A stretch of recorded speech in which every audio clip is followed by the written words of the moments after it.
Hello, hello. Happy Friday. We're just going live now, so I'm going to give a few seconds here for it to upload on everyone's platforms. And this, hope everyone's having a fabulous day. And so if you're tuning in, if you can let us know that you could hear us clearly here before we start chatting too much. As we do. Yeah.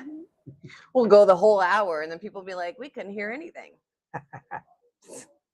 Wouldn't that be beautiful? Well, I had that too with the first podcast. You know, I picked one place that had like ceramic plates, like metal utensils, and the entire time, like in the background, you know, you plan. This is the beauty of going live. Like whatever happens, happens. And we're going to see how that is. So let me show this. And no one's chimed in yet. So I'm going to keep just talking. No. I'm just going to start. And then if you can't hear us for any reason, please just comment. I'll be able to see those comments and then we'll go from there. So welcome to the second episode of Brewed for Business podcast. And I'm so excited for you guys to meet my guest today. And we are in an awesome place. Before we get too started, I'm going to shift here, but you'll see the reflection in the mirror or in the doors here in the glass. We're at a marina at the Gilbert's Coffee Shop in Stewart. And what a fun place to work from. Have you worked from here before? I've been in here a few times. It's the marina is Sailor's Return. It's Sailor's Return Marina. Yeah, it's right here in Stewart. It's a pretty popular place, nice restaurant, nice coffee shop, nice area, right next to downtown Stewart. And like, what a view. Like I'm seeing there's got to be a good 50 boats right now in the marina. It's just absolutely beautiful, sunny Florida day. Like really can't beat it. I see someone's like logged in now. If you can comment for me that you could hear us nice and clear, that would be fabulous. But again, so welcome to Brewed for Business, episode 2. And I'm here today with the amazing Scott Kidd. And before we get started, let's cheers. Oh, you finished like a lot of your coffee. Yeah, the coffee. Mine's still unstable here. Yeah, I could drink coffee all day, but that wouldn't help my sleep habits, no, which are already awful. You can be up till like 2, 3 in the morning. What happened? I mean, coffee. I love coffee. And thankfully, I don't get affected very much by caffeine. Like I could literally like drink coffee till 10 o'clock at night and then like fall asleep like 5 minutes later. Thankfully, it doesn't affect me. Yeah, most people are like that, right? Which I struggle because most coffee shops close like super early because most people can't drink coffee after 2 or after 4, you know, so that you can actually sleep. So finding a place that actually like stays open till late, because, you know, I'll drink coffee till 9 is definitely difficult. And we have a bee joining us too. So if you see me swatting, yeah, I have this like phobia of bees. We do need an EpiPen if somebody goes into anaphylactic shock. Oh, are you? No. Oh, I was gonna say, oh my gosh, wait a second. It can happen anytime anybody gets stung by a bee. That's so true. Remember the movie My Girl? Saddest movie I've ever seen. That's like those images in my head, like from childhood, is very vivid. EpiPens for sure. But I also have like a fear of bees when I was younger. Like I was walking through the fields, following my dad and my uncles, like in Canada somewhere, and I stepped in a beehive. And I just remember like stepping in it and like just freezing. And then it was like a movie scene, like my dad's face got all like slow motion in my face, like run, you know, before I got out of there. So yeah, I have a little phobia of bees. I'm not allergic, thankfully, but so if it buzzes and I react very quickly, you now know why. Hey Irma, thanks for joining it. Let us know if you can hear us okay. We're just chatting here, so hopefully the sound is coming through. But I'm seeing some comments come in. So without further ado, Scott. So I met Scott at a networking event probably about like a year ago now. I think it's more than a couple of years ago. Yeah. 2-3 years ago. I think it was at Like-Minded, probably. Yeah, Like-Minded. Yep, Like-Minded networking events. So for those of you who don't know, a big sector of my business, I work with real estate investors. And Scott is an investor. and also works there. So so we've been connected through like a lot of those networking events. And tell everyone what you do or what you've been doing, let's say, for the last 2 weeks, your day job. I've been actually a yacht captain the last 20 plus years, been on yachts 25 years, been doing real estate for probably more than 5 6 years, well, over 10 plus years, but the syndication multifamily funds has been over 5 years. Nice. And the yacht captain, which is so cool because like you don't get to meet too many people like that, like especially out in a networking event. How did you get into that? I needed a job. That's a good reason. Friend of a friend. That whole year, long story short, I lost my business, got laid off. I was back in Jamaica, and friend of a friend, he was in the Navy with this guy, said, hey, I need somebody to work Fort Lauderdale Boat Show on my boat. And I said, well, just to qualify, I don't know anything about working on a boat. I've done a little bit of sailing. He said, well, that's fine. Just get here. So borrowed the money for the plane ticket and borrowed the money that I had in my pocket. I landed in Fort Lauderdale with about $20 and never looked back because I didn't know that it could possibly be a career. Yeah. And then how many years later now? 25 years. Yeah, I think it worked out. 26 years now, I guess, because that was 2000. Yeah. That's so fun. And being a yacht captain, like now especially, you travel all over the world, right? Yeah, it's brought me to a lot of places in the world that I never would have experienced. So really thankful for that, grateful, and more to come. Yeah. And you said that you have been to like a lot of places in the last 2 weeks. So what's that been like? Very busy. We went to let's see, just to rattle off a few: St. Martin, Anguilla, Saba, St. Kitts, Nevis, Montserrat, Antigua, Guadeloupe. That's a lot. Same parts. And those were all in the last trip. In 2 weeks we probably did about at least 10 stops. We moved every day. And so when you go to these places, like, do you stop? Oh, every day you move, so you don't stop and get to hang out and check out the local for scene. the most part, we're on the anchor. We're anchored, and the guests go a lot of those places. And some of the crew go. We all kind of rotate. The crew, since they've been there before and done a lot of these excursions and events and activities, they guide them through and take them on. Some of them have, some of them haven't, but especially if they haven't, I encourage them to go. And because a lot of times we have 8-10 guests, and it's a lot to take, corral 8-10 people plus crew, guide them around and show them around. You get to do a lot of the fun stuff too.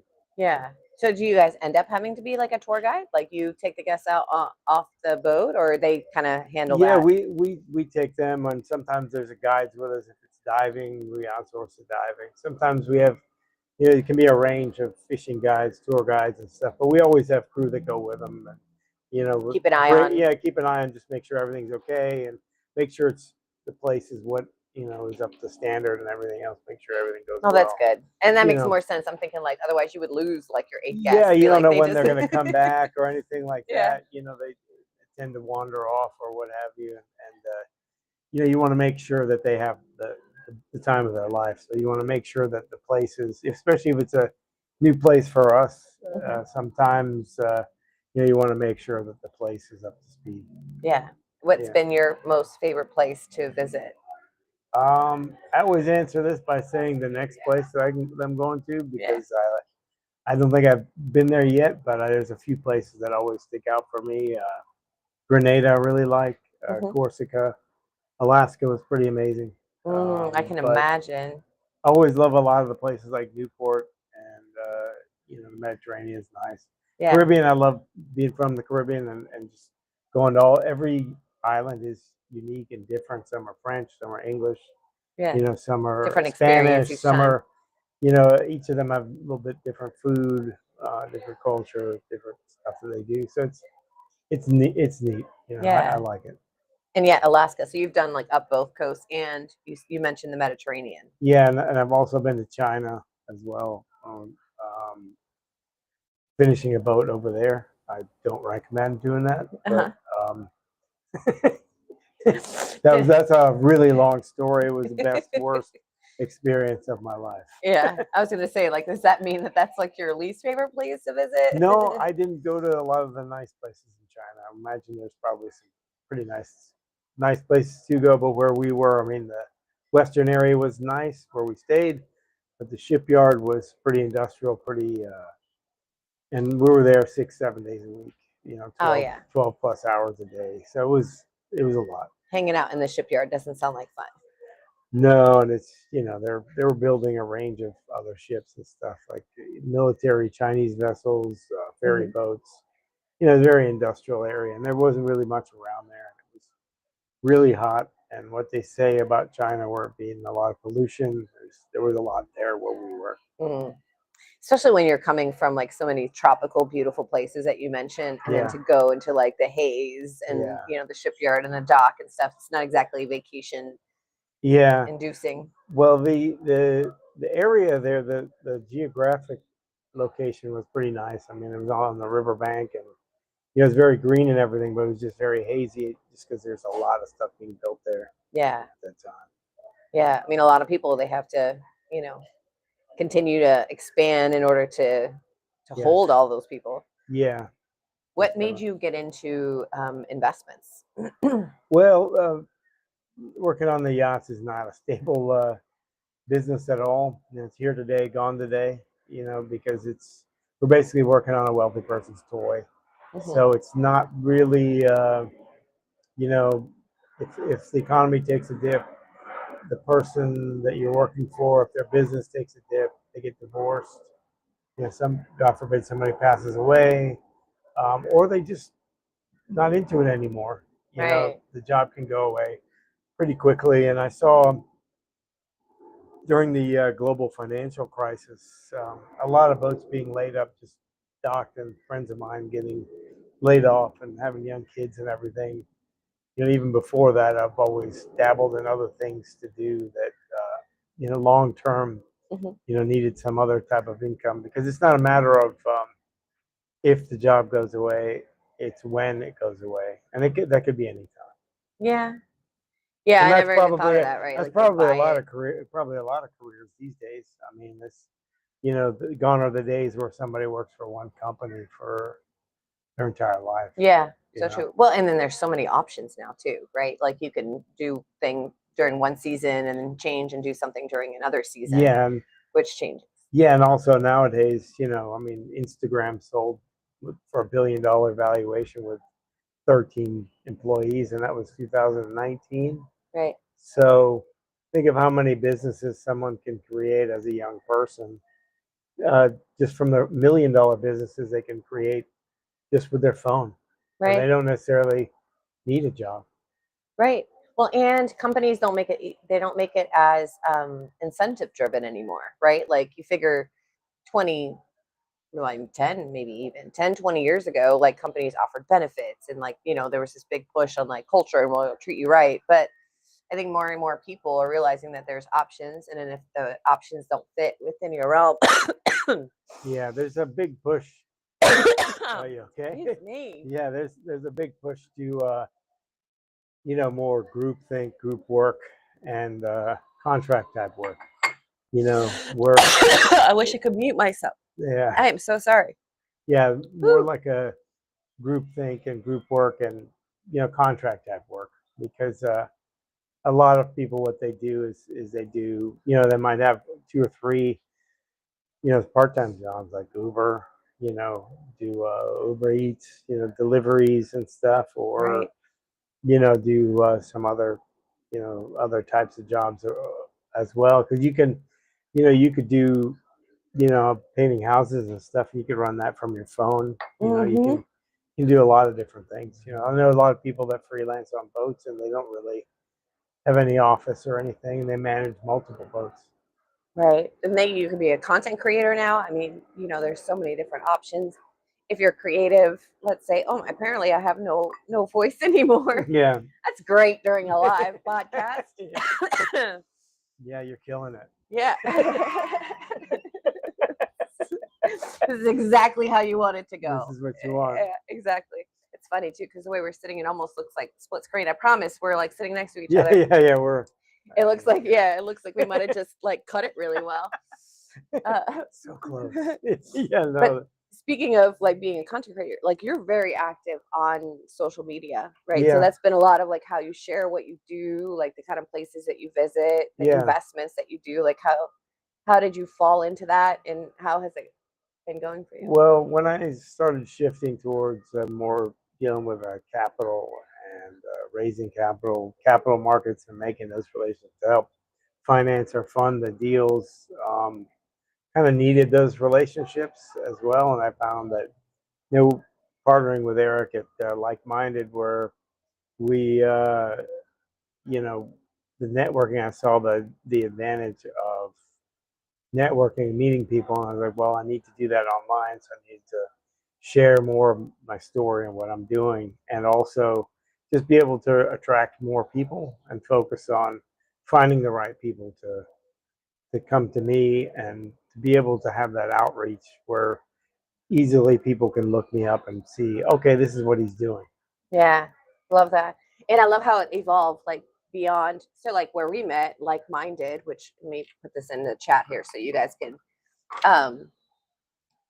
check it out. But Like Minded Pro, I loved this group because um, the networking was very focused on intentional networking and relationship building. Like it's not a pitch fest, right? Like you don't go there, you're not getting sold by anyone. Yeah. And it's not like a business card exchange. I mean, yes, eventually you talk to people and you change, you know, you get their cards and you stay in contact with them, but the focus has always been on like building relationships within this community. And then so you taking that same strategy, right, and then applying it to like, hey, this is what social media is for, guys. Yeah. Get yourself out there, and the more people can see like who you are, what you do, they can start to resonate with you. They get a feel for, you know, how you think, like what you're up to during a day. And, you know, like if anyone is an investor and is into yachts, like why not connect with a yacht captain? Yeah. But if he doesn't put himself out there, Yeah, nobody knows. No one's gonna know. Well, and the meetups were intentional because I know myself, and Eric and Bobby as well were very frustrated going to a lot of meetups. I know I wanted to learn about syndication and multifamily like many years ago, and I went to a bunch of meetups, and all it did was they were just trying to sell you something. They'd funnel you to the back and, you know, buy my coaching program, buy my program, buy my coaching program, buy my CDs, get on a call with me, and everything cost money. I didn't meet anybody, didn't learn anything. But then I went to a friend who's now a partner, Annette's meetup. You went to Wednesday this past week? No, I didn't go to this past week, but I went many years ago, and that's how I ended up starting my own meetup, because I met her South Florida multifamily. Yeah, and more. I think. Yeah. But it's Annette Tilly. Annette, we love you. Yeah, we didn't mean to butcher that. Yeah, you caused all this. Your fault. Yeah, you're welcome. But I went to hers, and everyone was really nice. They were just talking about, you know, real estate, what they were doing. Everyone was friendly. They're having some drinks and eating, and I was like, well, okay, this is what I'm looking for. And then it led to other meetups, like one in Delray that was coffee. I forget what it was, Coffee and Investors or something. But yeah, but it's a really great one as well, where people stand up and share their story and what they're working on. And then it was intentional that, like, hey, in this room, somebody is here. Like, if you need a broker, this is why everybody stands up and says what they're doing and what they're looking for. Then after that, we can all talk and everything. And then, so I've been to that one too. It's fun because everyone does like their updates. Like they kind of go around the room and like, what are you working on currently? Like, and if you have like, I'm stuck in this, you know, contract situation with this one seller or one buyer, and then there's usually someone in the room that can like advise on that. Hey, I've done this before. Hey, this guy's an attorney, you know, and that's kind of what, you know, when I started my own meetup group, Yachty Real Estate Investors, I said, well, just people that show up that want to hang out, talk about real estate. And then it evolved into partnering with Like-Minded Pro, and it's been great because it's the same mantra. There's no soliciting, no sales. And matter of fact, we've guided people out of there when they come, and they just keep hammering people with their deals and stuff. Like, you're out of here. No, we try to do it a little more delicate than that. But, this is why I don't run a meetup. But we've had times where, like, hey, first ask who these people are. These people could actually just be eating at the restaurant. Right. And you're pitching them on their deal, and they're just being polite. Or the one event we did where there was the singles event happening next to us. You're like, you don't want to just go up to anyone. Yeah. You're like, I'm with this group, not that one. Yeah. Depending on what you're into. But yeah, so we've kind of did that intentionally to make sure that people are, they feel welcome. It's novice to expert, all comers, whatever you're into, single family, midterm rentals, short-term rentals, multifamily, commercial real estate. If you have roofing companies, or you're a vendor, or you're just getting started and you want to know what to do or who to talk to, just show up. I'm sure there's somebody that'll be able to guide you, because I know when I've met people that were doing things that I wanted to do and they've already done it, that can be a big accelerator, because you just, one, you see them doing it, and two, you ask them and they'll tell you what the mistakes they made, and then that way you can jump past those misguided steps, because you think you know what you're doing, but you really don't. Yeah, you don't know until you don't know. No, yeah. And that's what I always love though about the Like-Minded events, because you guys do one in West Palm.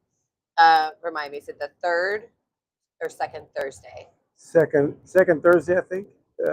Second Thursday every month at the Ben Hotel downtown. So they always also choose like really nice venue places. Yeah. Venue places. That's silly. Venues. And then the fourth Thursday is in Fort Lauderdale at the Yacht Bar, which is like my favorite venue. Yeah, it's my favorite one. Then they also do Miami, which is in a couple different spots. I think one's in Wynwood, and I don't remember the other spot because I generally don't make it to those. And then they have Orlando, Tampa, St. Pete, Aspen, I think Washington, D.C., Austin, and a few other places are coming. Eric's taking it. I'm mainly only involved in the West Palm Beach and the Fort Lauderdale one because that's what my time permits. But he's going nationwide and everything, and Love it. It's just a great place for people to just kind of connect and see what, I'd always just recommend to people, just see what kind of value you can bring, and then you're going to find whatever you need. Yeah, and the cool thing too is if he goes once he goes nationwide, is investors travel all the time, right? Like you're not necessarily investing in your market.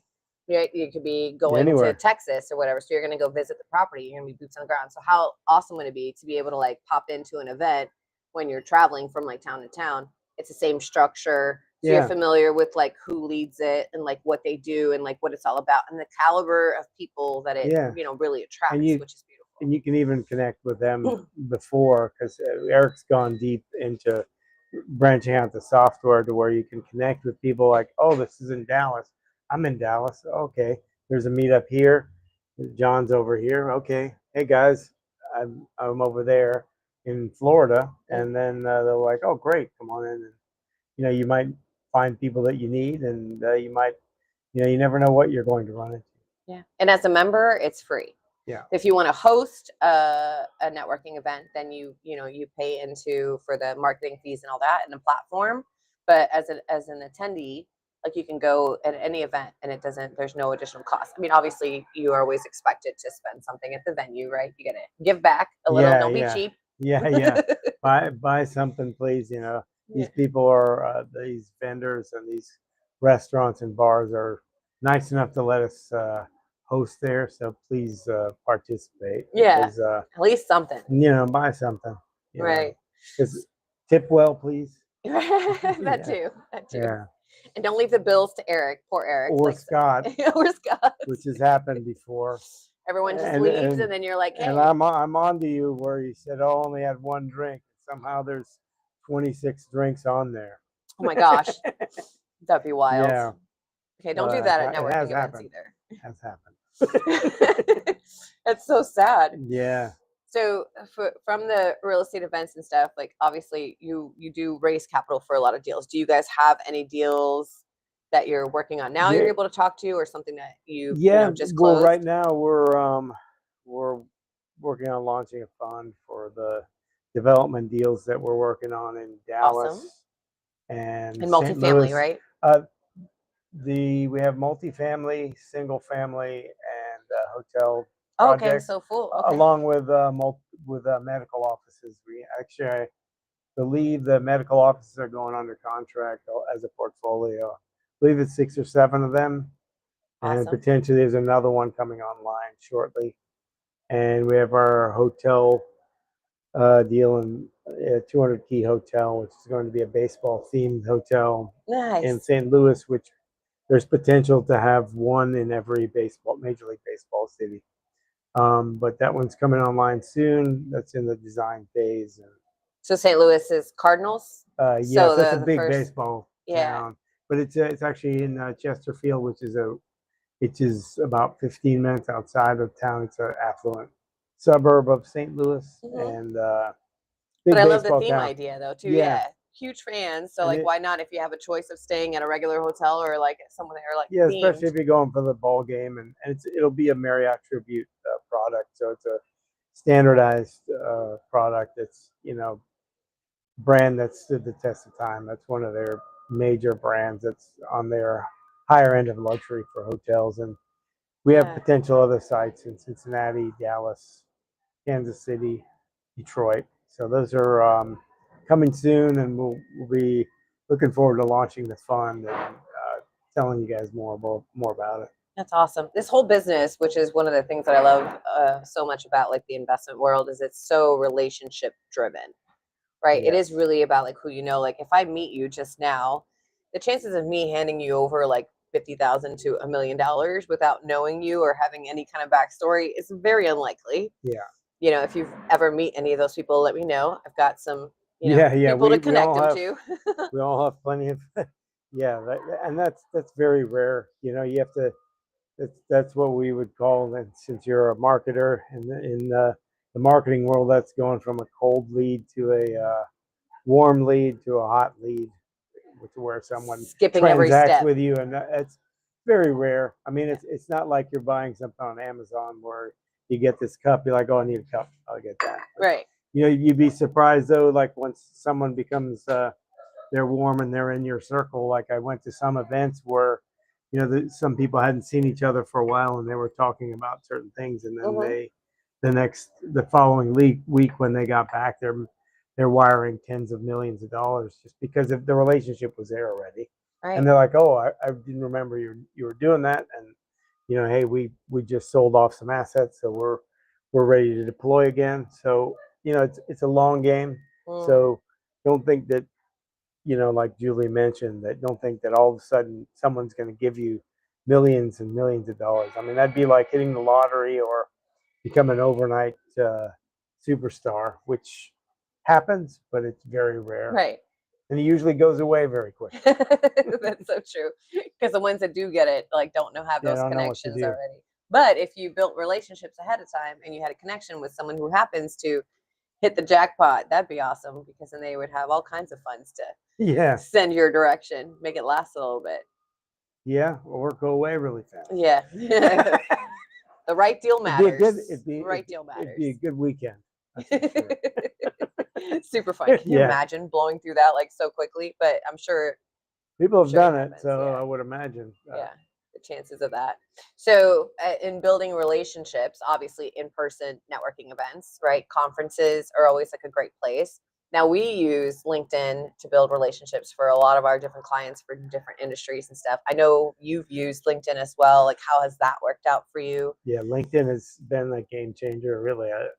Love it's really great because you really want to connect with people and do business, you can reach out to them directly. If they're on LinkedIn, I've found that some of the older generation is not as much on LinkedIn. Mm-hmm. They still consider it like a job posting platform. Yeah, or they just think it's to quote my late mother-in-law, it's the .com thing.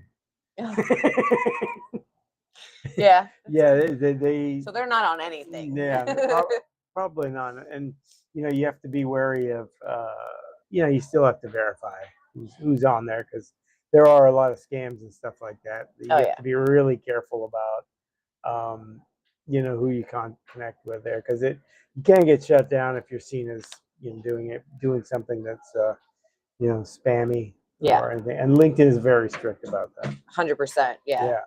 And I mean, the one thing that's nice about LinkedIn is if you are active, like you're posting, right? You're describing like what you do, like during your day to day. It gives you an opportunity to really get to know the person, like, right? So it helps kind of like speed track that building of the relationship versus them having to meet you like in person. Yeah, it goes in along with that 7-11-4 mantra, or I don't know whose rule it is, but it's 7 hours of content, 11 different types and 4 different platforms. Generally, that's what people like to see before they'll actually engage with you. Mm-hmm. So that means like before they'll open an email or before they'll call you or what have you, and you Yeah, can the jump famous ahead 7 with touches. that. Yeah, 7 hours of content. Mm. Yeah, so it's quite a lot. Yeah. I mean, and it has to be built up that way, right? Like either that or you get on the phone with someone or you meet them in person and and you kind of establish that relationship that way. That's part of why I wanted to do this podcast like live, right? Because there's something about meeting people in person. Yeah, there's like energy exchange that you just don't get across the screen. Yeah, you don't, and I think they're 16 times more likely to engage with you from there. Mm-hmm. Yeah, from there, as long as they're We're making people mad. maybe so. 16 times more likely for them to engage with you and speak with you or what have you, or trust you if you meet them in person. Yeah. Unless you're just an absolute crazy person and they meet you and they don't like you right off the bat. Right, immediately. Yeah. Well, sometimes that happens. Yeah. I have that effect sometimes. We Apparently. can't control it. we may or may not get some grunts in the background. We'll after see this. We'll how see. long this venue is open for us. We may have to cut short. We'll see what happens. Anyway, until then. If we're running away, my wife's name is. Be like, please look out for us. Yeah. If we don't come back out in public, send search. Yeah, send a search party to this location. But no, I absolutely love LinkedIn. I think it's a great platform. Yeah. It's just something that that I read or I heard from, I think, Gary Vee a couple of years ago. He said that was the number one most underrated platform, and that was when I kind of doubled down on it because it has been great. I've met a lot of people in the capital markets, a lot of people in fund managers, a lot of business owners, and just connected with a lot of people doing some incredible things. And it only gets better and better, and it's an easy way to kind of get a quick background on who somebody is, right? And a lot of times when you engage with people on LinkedIn, you message them. 9 times out of 10, they message you back.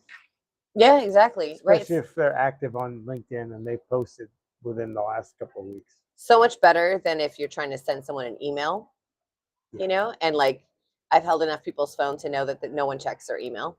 Yeah. Right. Like, so you have like 20,000 unread emails. Like, you think they're going to see your request to like connect versus if they're active on LinkedIn, like they're going to see the notification and see it pop up. If you guys have any questions, by the way, I just kind of popped up this on the screen, but if you have any questions, feel free to ask them in the comments. We're just going to keep talking until someone asks us something. That's how we do.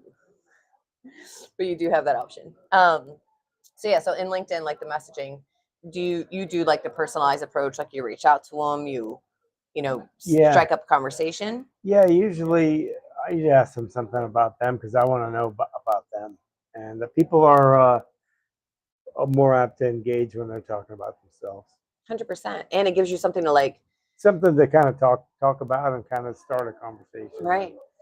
Because it's really important that you really engage with them and really actually care that who you're engaging with. Hmm. You don't want to just do like the email bomb Right. No one approach, likes that. because nobody's gonna get. You might, in a raw numbers game, yeah, okay, you do 10,000 messages, you might get some, but Yeah, but if who you, has time for that? yeah, if you're more of a, you can. The thing I like about LinkedIn and Sales Navigator is you can drill down into the specific category. Like if you're looking for someone that's a commercial real estate mortgage broker Hmm.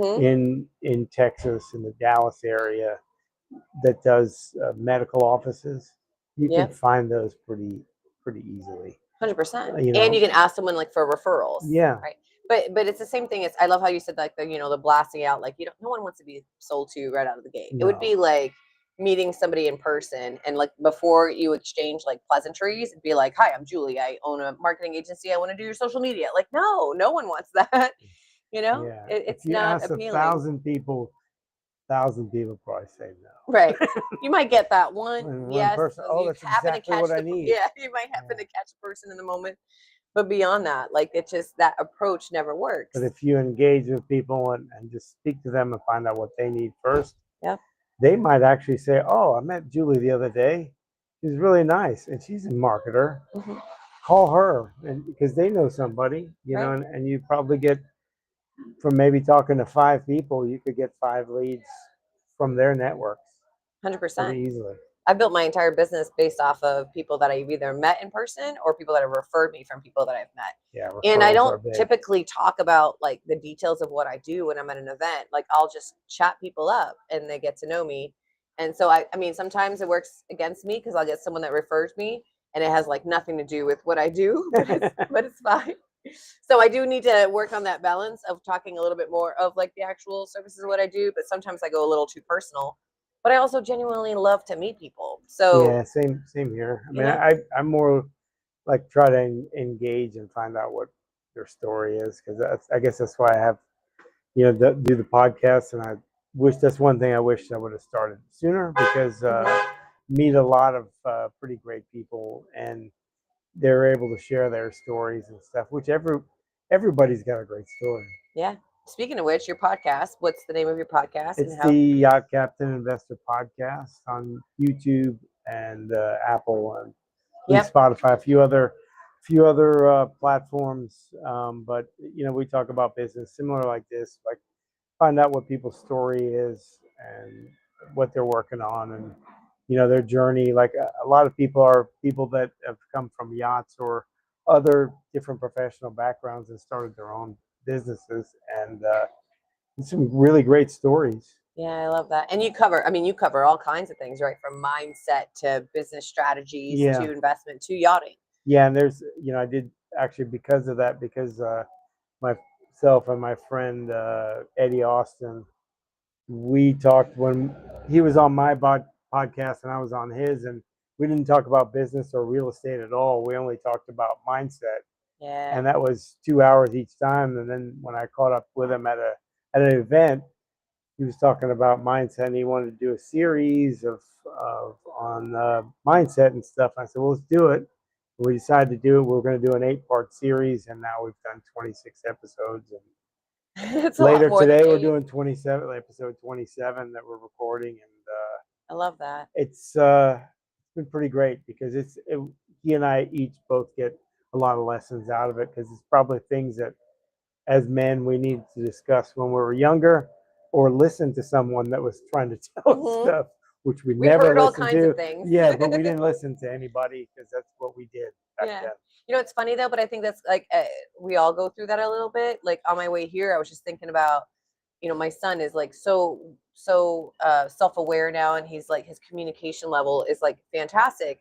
And I was like, you know what? Maybe he was listening all those times that I gave him like tips growing up, and he was like, mom, this is silly or whatever. But Well, it does stick. well, every generation always kind of poo-poos the younger gen. Oh, they got it easy, this and that. And I said to somebody, I was like, isn't that what we want?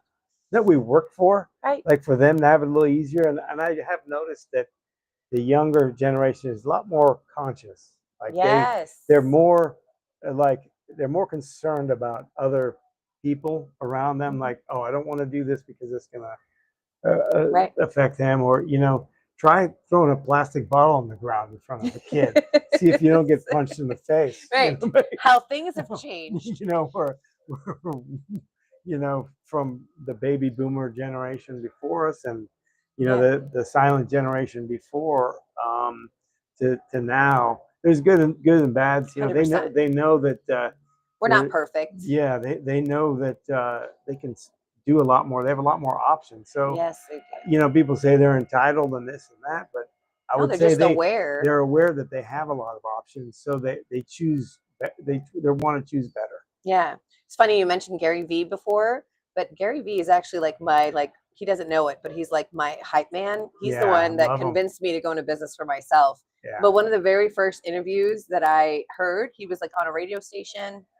Gosh, I forget the radio station now because it's been so many years since I've listened to radio. But he was literally talking about millennials, and he was supporting them. He's like, yeah, he's like, they're not lazy. He's like, they're aware. Yeah. And they know that they have options, right? Like the days of like having to hustle and grind for like bare minimum and be treated like, crap from your boss. Like that's not necessary. People know they don't have to. And one thing I did, I saw him one time in San Diego, and I'd been listening to him many times before, and I was speaking live, and somebody stood up and they said they had a charity, and they said, well, we're trying to do this, and this. He says, well, okay, that's fine, you're doing a charity.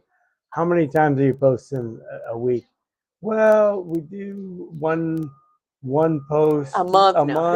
No, it was something like that. And he goes, yeah, you're not going to make it. He's like, you need to do 10 posts a day, and this and that. And I was like, oh man, when he said that, he's like, look at my feed.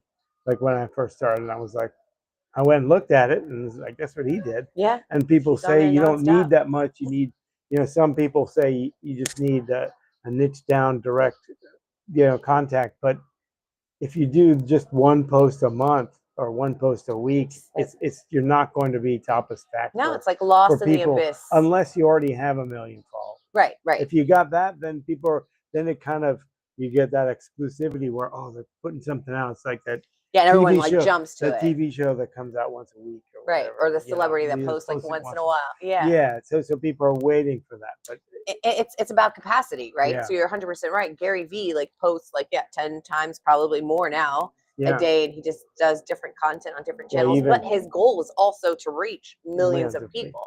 Yeah, it's the same thing with Alex Hormozy. Yeah, I think he's like 450 pieces of content a month. Yeah. So it's constant, but that's the goal, is to be like in your face constantly. So 15 pieces a day. So when you're thinking about that, oh, well, maybe that, just get it out there. Yep. Done is better than perfect. Just get it out there, start doing it, because you'll get better by doing all the reps. Yeah. You can watch both of our videos when we first started. Yeah, please do. If you want to know, if you think yours are bad, yeah, you haven't seen anything. You can learn what not to do in our previous videos. And they're all pretty funny. Please repost them. That'd be great. Right. I did one once too. Like, it was so funny. Like, I had just watched like a really sad movie, and it was like kind of the early stages of like me starting my business. And I was just like, and training, pause on that note, but on training yourself to go and record yourself is, you do have to train it, right? Like, you have to work at it. Like, it's awkward the first time. The first couple of times, maybe the first year is awkward holding the phone and like recording yourself. Yeah. But remembering to is think about really anything you've tried in your life. Anytime you start, you're not good at it. Right. I mean, no one is immediately good at it. And even if you're a prodigy, you still have to do the reps. You're not going to just consistently be good at it. You're going to be, we're all human and stuff. No one does that. I mean, I think I did a one video a day for 2 years. And I'm still learning about it. And I'm still, it changes all the time. Yeah. And for me, actually, since I've done all those reps, for me, it's fun doing it. You know what I mean? I probably a little more engaging than when I started, because I was too concerned about so many other things that didn't really matter. Right. And now you're just like, go live, see what happens. Yeah, and I plan on probably doing some more live feeds, so that'll be great. Yeah. I would welcome it, and glad to help anybody that's trying to do it. And I've actually built a couple of courses that I'm looking at too, is personal branding and real estate, and be going live with those here pretty soon, just to help other people and just know that there are options out there. There's always things that you can do. Yeah. And like we talked about, when you go to a networking event that like-minded, and you're able to talk to people who've been through it and been there, why not? Like, I mean, you've been pushing out a ton of content, more than I do, and I'm a marketing company, but he does like way more content, right? So why not like speak to him and like understand, like, he's tried this route, what works, what doesn't work. Yeah. But at the end of the day, it's just get yourself out there. Yeah, and then you got to figure out the harder part is figuring out what works for you and your schedule, your life, what your goals are. Because what works for me may not work for you. Yeah. So always be conscious of that, and then just keep trying new things until you figure out what you need to do. I mean, and this is kind of like really topical right now, and I don't think enough people are talking about it, with all of the AI tools coming out, all the AI, graphic design and video creation tools and all of that. Like, I think my projection is that more and more people are going to go to this like live route, to putting themselves out there, right? Because the only way that I can really get to know you is if you're seeing me, or if I'm seeing you and I get to hear you talk, and I get to see a little bit of your comedy. Like, we're always like cracking up when we talk, like, but you don't know that unless you're putting yourself out there, right? Yeah, and I think the human to human contact at in-person events will be bigger and be more valuable as we get more into the AI, social media, tech world, tech-driven everything. The one-on-one, person-to-person contact is going to be much more valuable. Yeah. And also the live, you make a great point that the live will be more and more valuable, because you'll be able to, like, this is not AI, No. right? Like, you could tell. or is it? Wouldn't that be awesome? Or is it? Yeah. You'll never know. You never know. You'll never know. And you can't prove it anyway. That is the crazy part, right? There's no way to know a lot of times.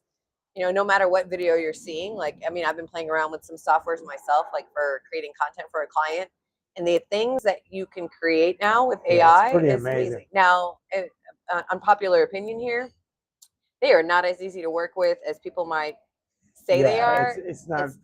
It's not just click and point and shoot and, no. and it's done. I mean, even with the unless you have a lot of money to pay for like some of the top softwares. Even when you're using it to help you write or edit stuff or thoughts and everything, you still have to go back through it and edit everything, because I do a lot of writing. And what is helpful for me is like putting it in there and like running through a thought process and stuff like that. Yeah, like flush out an idea to 100%. where you need to get it more concise. It's very helpful with that, because it speeds up the process. Yeah. To where it'll get you to that solution or resolution a lot quicker. Yeah. And it's helpful in that way, but you still have to go through it. Right. And put it, to put it mildly, you have to put it in a format that makes sense to you. Mm-hmm. And like, on that note too, like, if I want to do business with you, like, I want to hear your thoughts. I want to know who you are, what you think. I don't want like some generic answer or comment written by chat, because I didn't input any of my own. Because I can do that myself. Right, exactly. I could just Google the question versus like look to you for the question, versus like if I know that like you're putting your thoughts, energy, and like, you're using the tools to clean it up, to flush out those ideas. But like, there's too many people that are copying and pasting. Please, if you get nothing else from this podcast, do not just copy and paste, or don't just ask chat or whatever AI tool of your choice to like write content for you. No, like, speak to it, input data, like as much information as you can, and then use it to help you refine, to use it as a tool. Well, to your point, like if you do want to get people's opinions and stuff like that, there's where these live events really will become more and more valuable and generate more traction. Definitely will. I love it. I mean, like long term, like I told you before, like long term, I want to make this like into a scavenger hunt, right? Where I travel and people have to find me from different coffee shops. And if they find me, then we go live. And even then, like even just talking about doing a podcast, the amount of business owners that I'm meeting locally that I'm like, man, I would love to give you like that platform to like talk about what it is that you do, and let people get a chance to get to know you, that it's huge. Yeah. Going live is just another way to where you can just keep going. Yeah. Yeah. And it's, it's the live is like, it's unscripted, right? We don't have a questionnaire. Hold up your hands. Like we're Yeah. not holding anything. We're not reading anything. Like we're just talking and going on there. No, we're just here in the marina for the day. Oh, for the day you are? Yes. Yeah. So You need to use the cord? No, my husband has to work, but he can't work with you guys. Oh, okay. We're Okay. just about done. So it's we're fine. almost done. Yeah. Okay. Okay. It's fine. We'll be done. Yes. So we didn't get kicked out, but we're gonna wrap it up. Yeah, we're gonna wrap it up. Well, I guess to transition that, any last words that you want to partake in, like any impact, that you want Yeah. your knowledge to Well, bring if to the world. anybody needs any help with real estate, yachts, or just business and personal branding, stuff like that, feel free to reach out. My link is in the comments there. Yes, I left that up on the screen for you guys. And I also put the networking group that we talked a lot about in the comments as well. Like Minded Pro, definitely check them out. Come see Scott. If you're in the West Palm Beach area, he'll be at the Ben Hotel next month, but actually next Yacht Bar. Thursday, Yeah, he'll we have be Yacht in Fort Lauderdale at the Yacht Bar. If you guys want to come meet him in person, and you can ask some of those questions live. Yeah. All right. Yeah. Thanks, guys. Thank you so much for joining us. Stay tuned for next Friday's episode at 12 o'clock. We'll be down in Fort Lauderdale with the owner of People Tech Coaching, which I'm super excited to share with you guys. So thank you again for joining, and have a fabulous weekend.